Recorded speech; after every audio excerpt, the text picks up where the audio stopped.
Достар, 2GIS-тен қалай мысалы жаман отзывтар жазып тастайды ғой. Сіздің конкуренттеріңіз болуы мүмкін, немесе сізге хабарласа алмай қалған адамдарыңыз, клиенттеріңіз болуы мүмкін. Соларға мысалы ответ қайтару үшін, оны ответ қалай қайтарамыз, және мысалы кейбіреулері без оснований мысалы сізге жаман жазып кетуі мүмкін. Сол үшін оларға жауап қалай тастап, оларды қалай алып тастауға болады, және сіздің рейтингіңізді түсірмеу үшін. Ол үшін мына 2GIS-тен жаза алмайсыз.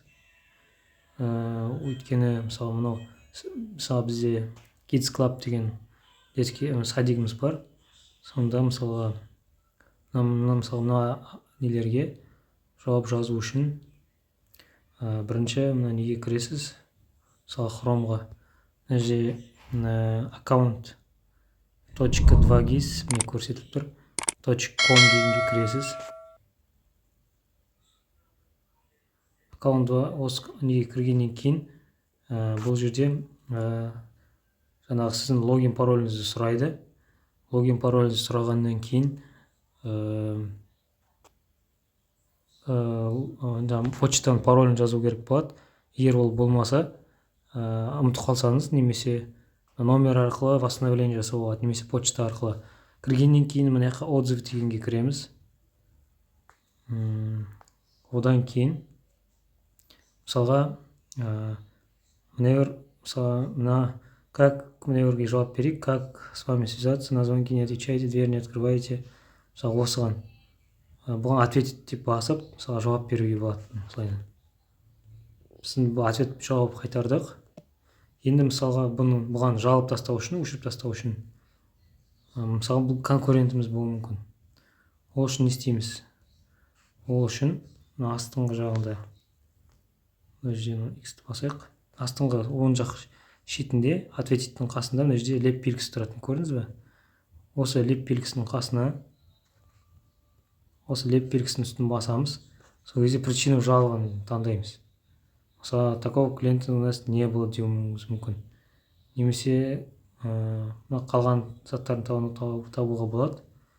Мысалы, клиент сам отказался от покупки. Мысалы, кейбіреулер полный жаңағы сіздің клиент товарыңызды немесе услугыңызды көрмей жатып, сондай жазып жіберетіндер болады. Сол үшін бұны істеу болады. Немесе нарушение другие правила. Егер боғауыз айтқан жерген болса, мысалы, осыны пайдаланып, мысалы, оскорбление мат деп өшіріп тастауға болады. Сосын біреуін таңдап отправитті басасыз.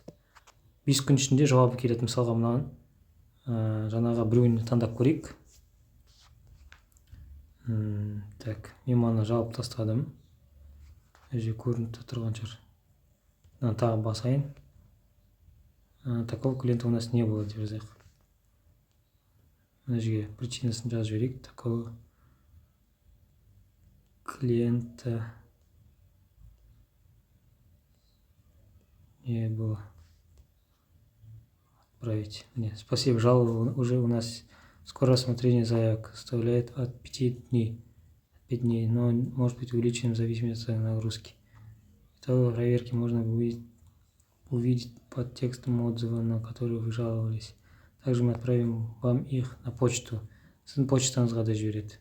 Егер сіз почтаңызды білмесеңіз, жаңағы өзіңіздің 2GIS-тен картаңыздан қарап, мысалға міне информация деген болады.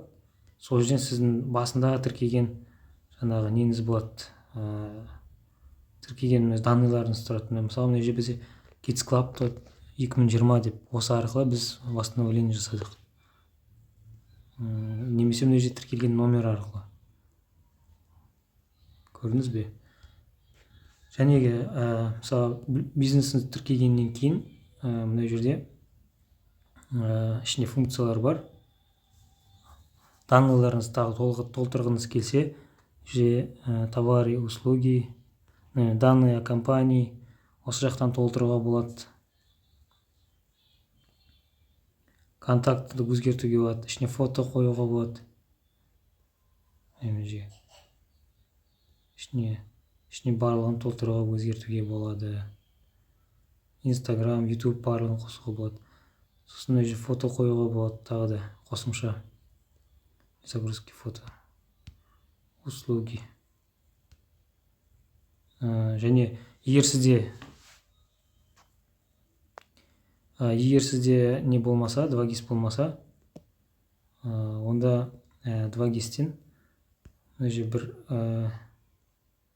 добавить организацию деп басасыз, мысалға жерге.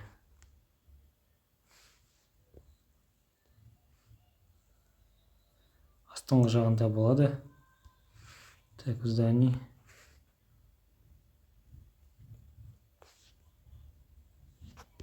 Добавить организацию деген кнопка болады.